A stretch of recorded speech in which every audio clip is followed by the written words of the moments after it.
মন্ত্রী শশী পাঁজার পার্সোনাল অ্যাসিস্ট্যান্টের পরিচয় দিয়ে সাধারণ মানুষকে হুমকি দিতে গিয়ে পুলিশের জালে গ্রেফতার রাজ শঙ্কর নামে বছর 33-এর কলকাতার এক ব্যক্তি। আটক নীল বাতি লাগানো একটি 4 চাকা গাড়ি। পুলিশ সূত্রে জানা গিয়েছে, দীর্ঘদিন ধরে কলকাতার বাসিন্দা রাজ শঙ্কর কদম্বগাছি এলাকার বিভিন্ন মানুষকে হুমকি দিয়ে যাচ্ছিলেন, এমনকি সেখান থেকে বাদ যাচ্ছিল না পুলিশ আধিকারিকরাও।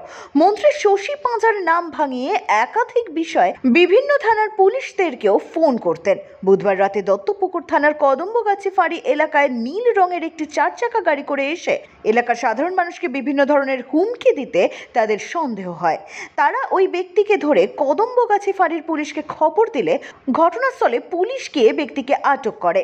তাকে জিজ্ঞাসাবাদ করে জানা গিয়েছে, ওই ব্যক্তির সঙ্গে মন্ত্রী শশী পাঁজার কোনো সম্পর্ক নেই, কিন্তু এইভাবেই বিভিন্ন ধরনের অসামাজিক কার্যকলাপ করেন।